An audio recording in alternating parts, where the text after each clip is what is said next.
Update muna nga tayo sa PBA Finals, partikular na sa Game 4 sa pagitan ng Barangay Ginebra at Talk and Text. Ito ngang si Poy Eram, pinaiyak ng Ginebra fans, samantalang si RHJ naman ay na-over fatigue, kaya naman problemado na si Coach Chot Reyes. At itong si Justin Brownlee at Japet Aguilar mas deserve daw na makuha ang Best Player of the Conference at gayon na rin ang Best Import Award. Ngunit bago yan, pakipindot naman ang like, subscribe at ang notification bell para updated ka sa lahat ng aking ina-upload.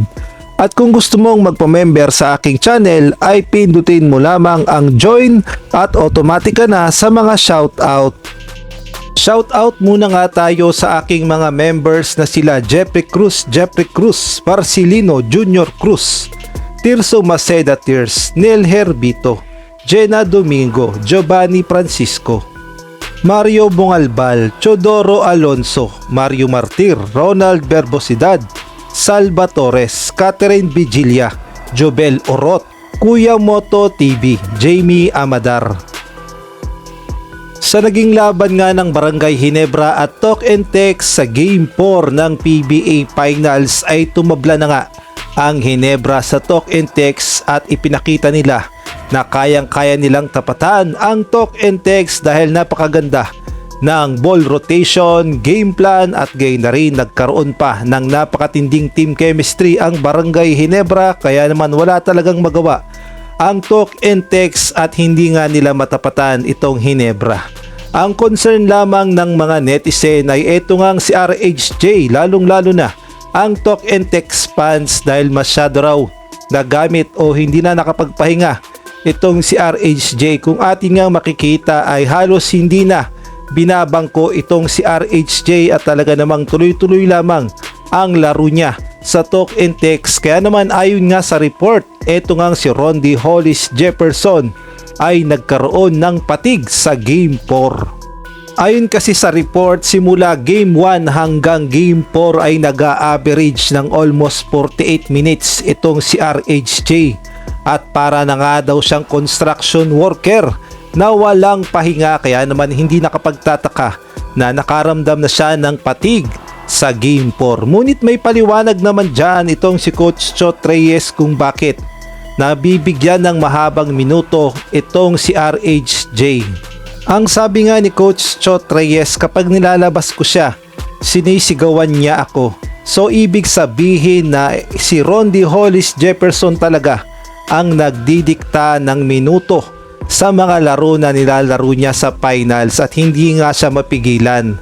Well deserved naman talaga ni RHJ na makuha ang Best Import Award dahil masipag naman talaga siya at sinusulit pa ang ibinabayad sa kanya na ayon nga sa mga report ay 7 million a month pala ang kinikita ni Rondy Hollis Jefferson.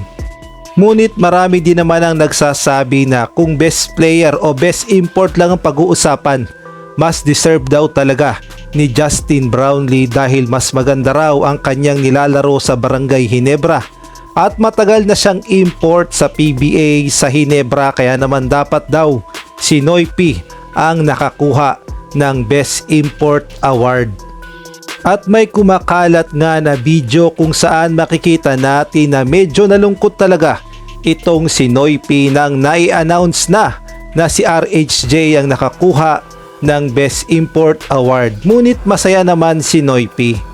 At kahit nga itong si Abay Junmar Pajardo ay binabatikos din dahil sinasabi nga ng isang fans ng Ginebra na dapat daw si Japet Aguilar ang mas nakakuha ng Best Player of the Conference at hindi na daw dapat kasama ang San Miguel Beermen dahil eliminated na raw. Kumbaga pagpipilian na lamang Talk and Text at Barangay Ginebra.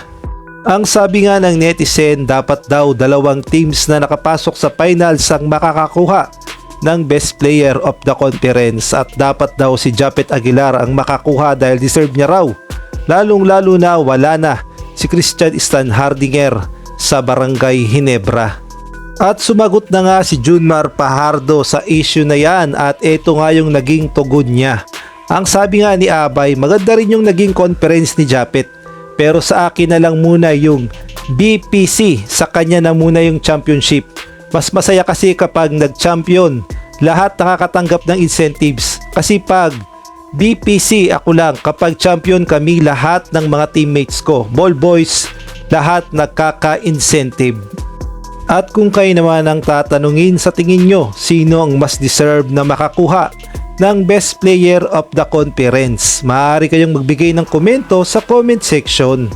Samantalang eto namang si Poy Eram ay pilit na pinapaiyak ng Barangay Ginebra fans, lalong-lalo na sa Game 4 kung saan nagkaroon nga siya ng foul dito kay Japet Aguilar. At ito nga yung nasabing video kung saan makikita natin na tumira ng jump shot si Japet Aguilar at na-foul nga ni Poy Eram at para bang nagrereklamo siya.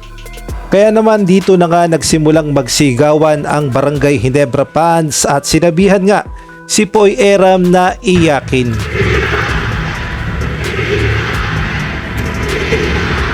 Shot not complaining at all.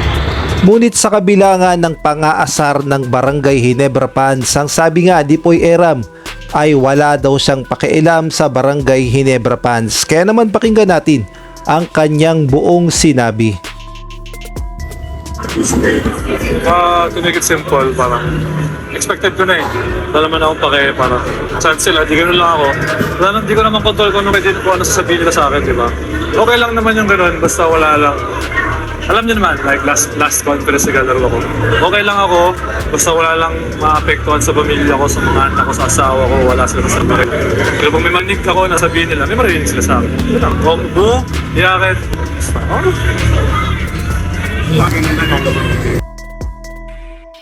Samantalang tila ba'y problemado na itong si Coach Chot Reyes dahil hindi na nga gumagana ang kanilang ginawang game plan nung Game 1 at Game 2 dahil basang-basa na nga yan ng Barangay Ginebra. Kung ating babalikan ay pinagmayabang pa ni Coach Chot Reyes na tinalo nila ang Barangay Ginebra dahil sa kanilang depensa. Kaya naman si Coach Tim Cone ay gumawa ng adjustment at tinapatan ang depensa ng talk and text, kaya naman nagresulta ng sunod na panalo ng Barangay Ginebra sa Game 3 at Game 4. Kaya naman sa Wednesday 7:30 PM sa Game 5 ay malalaman natin kung sino ang lalamang sa serye sa pagitan ng Barangay Ginebra at talk and text. Naghahanap ka ba ng perfect place upang ikaw ay makapag-relax o kaya naman makapag-celebrate ng mga event o makapag-unwind? Well, dito ka na sa Aces Private Resort in Pampanga. Experience the luxurious and aesthetic modern private resort with Mount Arayat view. Located at Purok 3 Bicol, Mabalacat City, Pampanga. For reservation, please call or message the Facebook page of Aces Private Resort with cellphone number 0976-000-1204. Book now to get a 30% discount, limited slot only.